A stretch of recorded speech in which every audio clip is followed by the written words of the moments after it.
Why would a young queen risk death to speak with her own husband? One woman held the future of her whole people in her hands.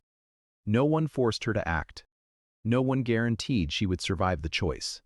This is the story of Esther, a Jewish woman who became queen of Persia and used her position to stop a mass killing before the killing began. By the end of this video, you will know exactly what she risked, why the Book of Esther never names God, and why this short story still shapes how people think about courage today. The Book of Esther sits in the Old Testament, right after the story of the Jewish people returning from exile in Babylon. The events happened in Persia, around 480 BC, during the reign of King Ahasuerus. Historians know him better by his Greek name, Xerxes. Nobody knows for certain who wrote Esther. Most scholars think a Jewish author living inside the Persian Empire wrote the book for other Jews scattered across the empire. These readers needed a reminder: God protects his own even when he seems absent. In this book, the author never names God, not once. Remember this detail. We will return to this point later. The setting itself matters too. Persia, under Xerxes, ruled the largest empire the ancient world had ever seen, stretching from India to parts of Africa.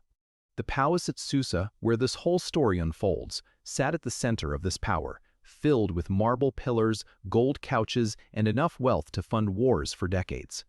A small Jewish minority lived scattered across every corner of this empire, far from home, with no army and no political power of their own.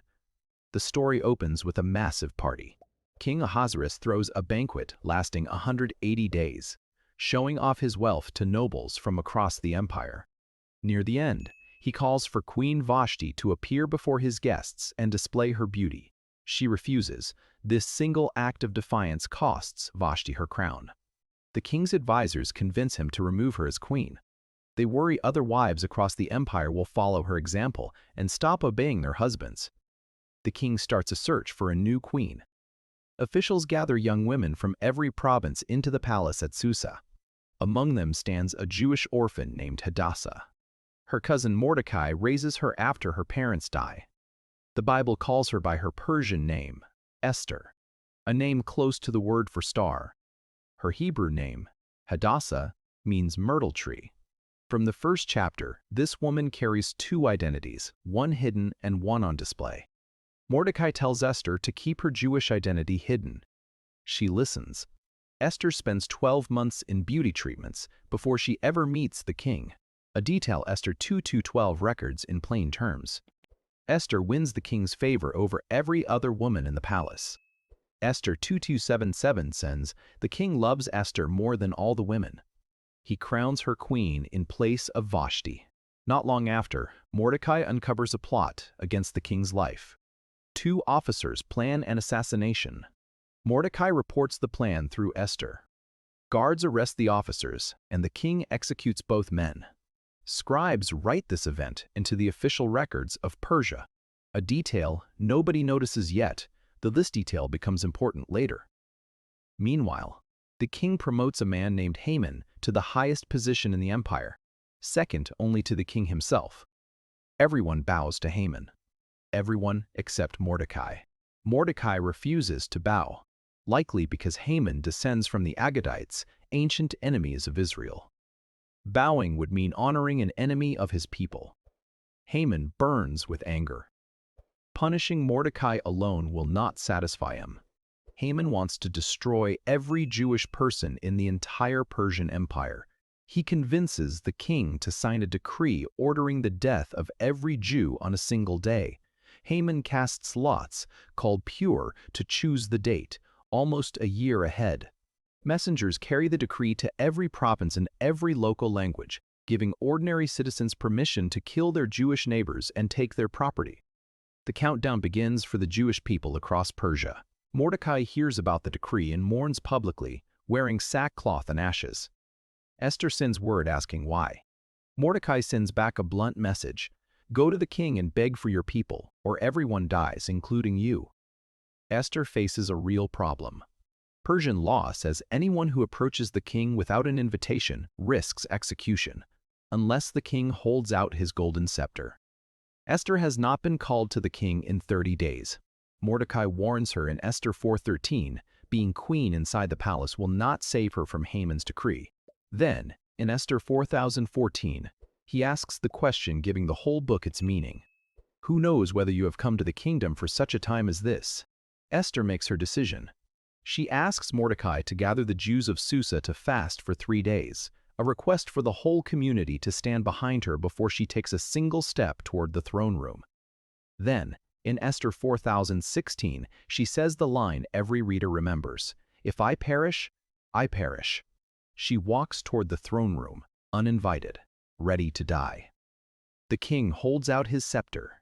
Esther lives. She does not state her request right away. Instead, she invites the king and Haman to a private banquet, then another one the next day. Haman leaves the first banquet feeling like the most powerful man in Persia until he passes Mordecai, who still refuses to bow. This single snub eats at Haman all night.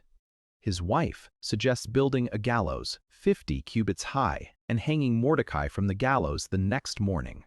This same night, the king cannot sleep. He asks a servant to read him the palace records and lands on the forgotten story of Mordecai saving his life. The king asks what reward Mordecai received. Nothing. The next morning, the king asks Haman how to honor a man he wants to reward. Haman, assuming the king means him, describes an elaborate parade through the city. The king tells Haman to give this exact honor to Mordecai. Haman leads his enemy through the streets in celebration. Later the same day, at Esther's second banquet, she finally names her request. She reveals her Jewish identity and begs the king to save her people from Haman's decree. The king demands to know who planned this. Esther points at Haman. Guards hang Haman on the gallows he built for Mordecai. Persian law cannot cancel a royal decree once signed, so the king issues a second decree instead, in Esther chapter 8, giving Jewish communities across the empire the right to defend themselves on the exact day set for their destruction. Here is what makes this story land for anyone reading the text today. Esther holds real power and real access. She also holds real risk. Esther might have stayed quiet and safe inside the palace, hidden behind her position, and let someone else handle the crisis. Instead, she uses her exact position at the exact moment for the people she came from. Think about a coworker who notices unfair treatment on a team and stays silent to avoid trouble. Think about a student who watches a classmate get bullied and looks away to dodge attention. Esther's story pushes back against this silence in both situations. Think about a manager who spots a policy hurting employees and stays quiet to protect a comfortable seat at the table. Esther's story pushes back against this comfort too. Your position, your access, your voice. These exist for moments bigger than your comfort. The book never shows God speaking, appearing, or performing a miracle. God works through timing, through a sleepless king, through a forgotten record, through one woman's decision to walk into a room. Faith here looks like showing up and acting, not waiting for a voice from the sky. Most days, courage looks exactly this quiet. People ask 2 questions about this book more than any other. First, why does the Bible include a story where God never gets named? Jewish tradition and Christian scholars answer the same way. Esther teaches this. God works behind ordinary events, coincidences, timing, and human choices without needing a burning bush or a voice from heaven. The absence of God's name mirrors real life, where believers rarely get direct signs and instead trust God moves quietly through circumstances. Second question. Was Esther only a political story with no religious point? The fasting, the timing, and the reversal of Haman's plan on the exact day he chose for destruction all point past coincidence. The Jewish holiday of Purim, still celebrated today, exists because of this reversal. Esther chapter 9 records the origin of the holiday in detail. People do not build holidays around random political events. Communities built Purim specifically to remember this rescue. Historians have not found a record of Esther or Mordecai outside the Bible. Many details about King Xerxes and Persian customs match outside evidence closely. The name Ahasuerus lines up with the Persian royal name Ksharsha, which Greek writers translated as Xerxes.